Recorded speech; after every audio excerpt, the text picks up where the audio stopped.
जय हिंद दोस्तों। आप सभी का स्वागत है आपके अपने यूट्यूब चैनल पर।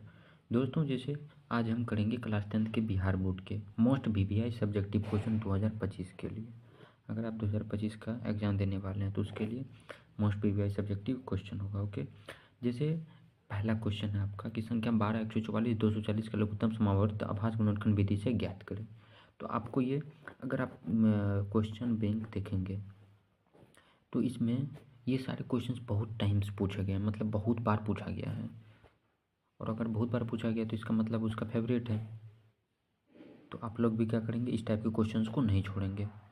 और मैं इसी टाइप का क्वेश्चन लाऊंगा जो आपके बिहार बोर्ड के लिए वीवीआई होंगे, वेरी वेरी इंपॉर्टेंट होंगे, जो पूछे जा सकते हैं। ओके, तो जैसे ये क्वेश्चन पूछा जा सकता है तो सबसे पहले आपको लिखना है, दिया हुआ है जो संख्या दिया हुआ है, कौन सा संख्या दिया हुआ है, 12, 144 और 240 ये दिया हुआ है। तो मैंने क्या क्या सेम लिख दिया। सेम आपको भी इसी टाइप से बनाना है, इसीलिए मैंने ये पेज लिया है ताकि आप इस टाइप से सीख सको कि किस टाइप से लिखा जाता है एग्ज़ाम में। ओके, आपको यहाँ पर क्वेश्चंस ही नहीं, लिखने के लिए भी पता चल जाएगा किस टाइप से लिखना है। जैसे सबसे पहले लिखना है 12 का अभाज्य गुणनखंड। तो 12 का अभाज्य गुणनखंड कैसे करेंगे, तो 12 को लिख लेना है और इस टाइप से आपको लघुत्तम से ये आता है ना, तो उस टाइप से करना है। जैसे 2 से सबसे पहले भागा देना 12 में तो कितना आएगा, 6। फिर 2 से 6 में भागा देना है तो 3। अब यहाँ पर आपको ये ध्यान रखना है कि 2 कितना बार आया है, तो 2 लिख देना है। कितना बार, 2 बार तो 2। अब 3 है तो 3 कितने बार आया, 1 बार, तो 3 के पावर 1। जो जितना बार आएगा उतना पावर लिख देना है। अब जैसे 144 है तो वैसे लिखना है 144 का अभाज्य गुणनखंड। तो 144 का फिर आप करोगे ना, तो 12 गुना 12 अगर करोगे तो 144 हो जाएगा। और एक 12 के लिए हम लिखते हैं इतना, यहाँ देख लीजिए। तो ये सबसे पहले मैंने ये लिख दिया और दूसरे 12 के लिए मैंने ये लिखा, यहाँ पर लिख दिया। तो उसी टाइप से आपको पता है अगर आधार समान है तो पावर क्या हो जाता है, जुड़ जाता है। तो 2 के पावर कितना हो जाएगा, 4।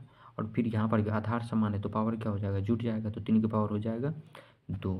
जब आप इस टाइप से कर लोगे तो अगला का भी आपको जितना नंबर दिया रहेगा सबका आपको अभाज्य गुणनखंड निकाल लेना है। तो 240 का अभाज्य गुणनखंड निकालोगे तो इस टाइप से निकालोगे। सबसे पहले 2 से दोगे, फिर 2 से लगेगा, फिर 2 से लगेगा, 2 से, फिर 3 से, फिर हो जाएगा। जब ये सब हो जाएगा मेरे दोस्त, तब आपको क्या करना है कि देखना है। जैसे सबसे पहले क्या है, छोटा संख्या 2 है तो 2 लिख करके देखना है कितने बार आया है, 4 बार। फिर 3 लिख करके देखना है कितने बार आया है, उतना पावर दे देना है। 5 लिख करके कितने बार आया है, 1 बार।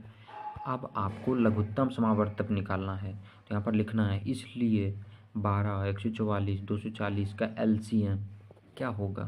तो इसका एलसीएम हो जाएगा, सबसे पहले जैसे 2 है इन सब में देखना है, तीनों में देखना है कि जैसे सबसे पहले 2 है तो 2 का सबसे बड़ा संख्या, सबसे बड़ा पावर कौन है उसको लिखना है। फिर उसके बाद है 3, तो 3 का सबसे बड़ा पावर क्या है, 3 के पावर 2। फिर उसके बाद 5 आया तो 5 का सबसे बड़ा पावर जो होगा उसको वहाँ पर ले करके लिख लेना है। एलसीएम का मतलब होता है lowest common multiple. Lowest common multiple जो होता है उसको सबसे पहले लिखना है। तो 2 है तो 2 के पावर 4 सबसे वो है। फिर इसके बाद 3 के पावर 2 आएगा, फिर इसके बाद 5 का पावर 1 है तो उसी को मैंने लिखा। और फिर 2 के पावर 4, मतलब कि 2 को 4 बार गुना करेंगे तो कितना हो जाएगा, 16। 3 को अगर गुना करोगे तो 9 और फिर 5। तो इस तीनों को अगर गुना करोगे 16, 9, 5 तो 9 पचा यानी 16 पंजे 80।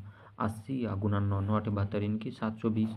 इस टाइप से अगर करोगे तो आपको अंत में अच्छी तरीके से लिख देना है कि अतः 12, 144 तथा 240 का एलसीएम कितना होगा, 720। और यही आपका उत्तर हो जाएगा। मेरे दोस्त, आप मेरे पर बिलीव रखो, आप लोग पढ़ते चलो, एक भी क्वेश्चन आपका नहीं छूटेगा, बिलीव रखो। तो आज के लिए इतना ही, फिर मिलेंगे नेक्स्ट वीडियो में। वीवीआई ऑब्जेक्टिव और सब्जेक्टिव दोनों को लेकर के आप लोग ओनली पढ़ते चलो और इनका रिविजन कर लो। बाद बाकी जय हिंद।